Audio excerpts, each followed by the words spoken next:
Hello everyone, this is Katrin with Disability Rights New York. Welcome to a special edition of our podcast, Empire State of Rights Closed Caption. We are here to bring you information on the most relevant topics regarding disability rights and advocacy. Today we have Michael Fiske, PAD staff attorney at DRNY, here to discuss OPWDD's changes in eligibility for services. For those of you who don't know, OPWDD is the Office for People with Developmental Disabilities. Good afternoon, Michael. We are recording a special edition of our podcast today because we have some important information to get out in only a short window of time to notify the public of their opportunity to comment on these changes. In fact, the public comment period will end on August 27th, 2018. Michael, can you tell us about OPWDD's proposed regulations and what it's all about? Well, the regulation codifies, which means to put into a legal form, specific eligibility requirements for people seeking services through the Home and Community-Based Services Waiver through OPWDD. Now, why is DRNY concerned about this? DRNY is concerned because the regulation goes well beyond what the law says in determining someone's eligibility. The New York State Legislature has enacted legislation in 1975, Mental Hygiene Law 1.0322, which defines how an individual is eligible for OPWDD services. So first, there must be documentation that the individual is diagnosed with an intellectual or developmental disability. The developmental disability must have occurred before the age of 22.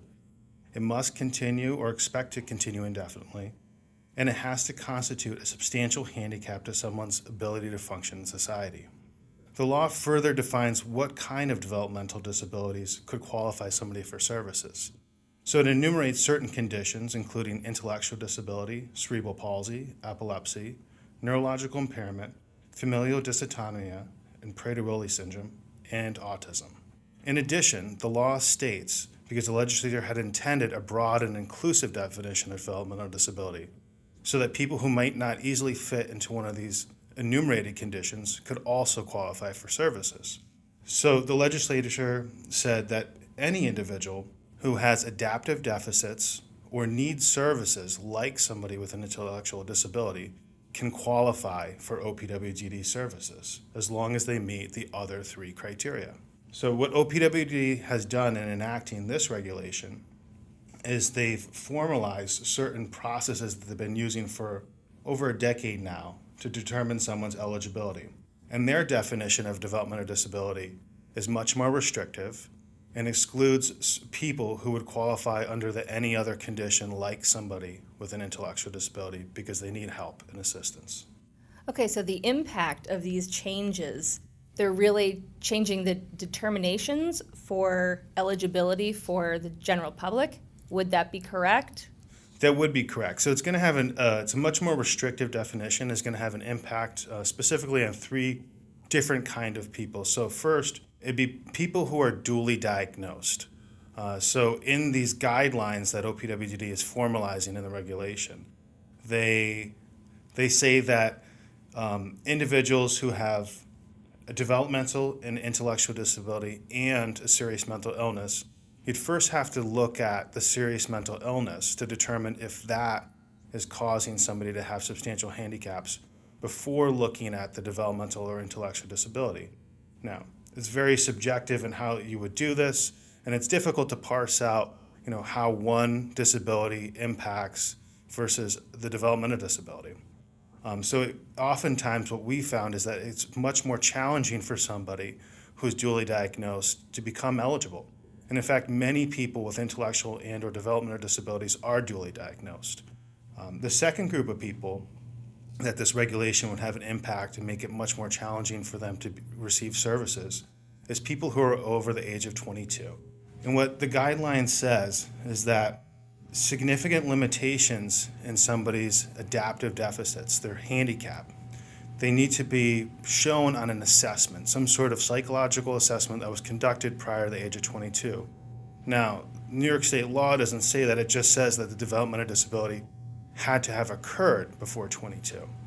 So this goes further. And what we found in trying to obtain services for people is that people over the age of 40 oftentimes, who maybe lived at home, never received services, When they were children, they didn't conduct these assessments in school. It wasn't a standard practice. Or you've had experiences before where there's been a fire at the school and paper records were destroyed, a flood, etc.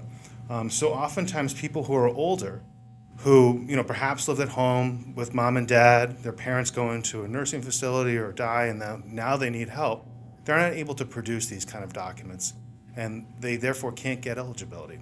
And then the last group of people who are impacted by these guidelines are individuals who, as I said earlier, don't kind of fit nicely into little boxes, as most people don't. But they need help.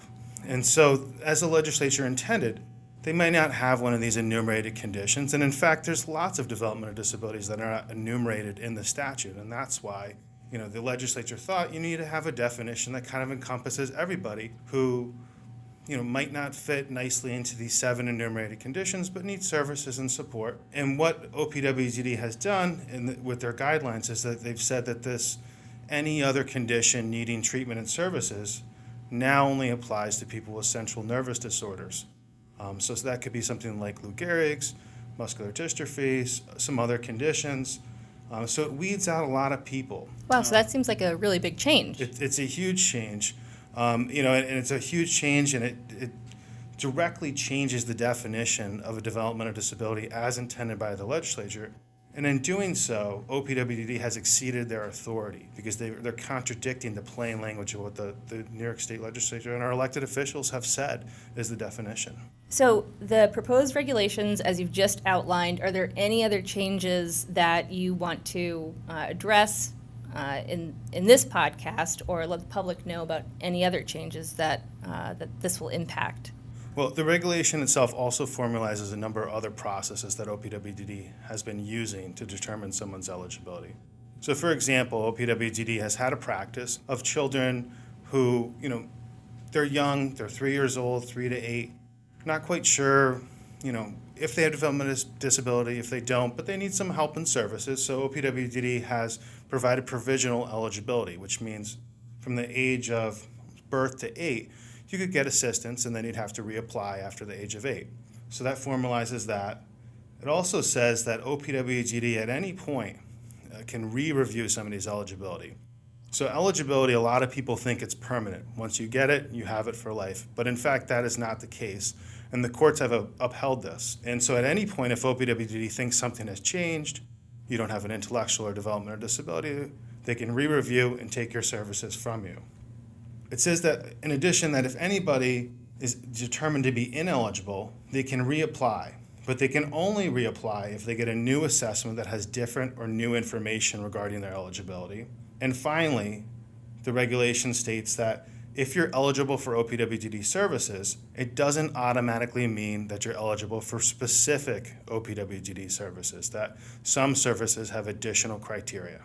Wow, so there are a lot of changes that are going to affect a lot of people, and we have this public comment period of time. What can people do to voice their opinion in this period of public comment? Well, you can comment on the regulation by writing to OPWDD. You can send them an email, and I think we have a link on our newsletter on how to easily do so, and kind of a starter sample public comment. So you can email or write to them by August 27th of 2018. That's great. And if people have questions, can they contact DRNY? And if so, what would be the best way to contact them? Absolutely. You could contact our intake line at 518-432-7861. We're certainly available to answer any questions that you might have. That's fantastic, Michael. Thank you so much for your time today. This topic is important, and it's good to get the information out. Empire State of Rights Closed Caption has been brought to you by Disability Rights New York, your source for disability rights and advocacy. If you enjoyed our program, and we hope you did, make sure to subscribe, like, and share this post. Tune in next time, where we'll bring you more information on disability rights in the state of New York. The closed captioned version of this podcast is available on our YouTube channel.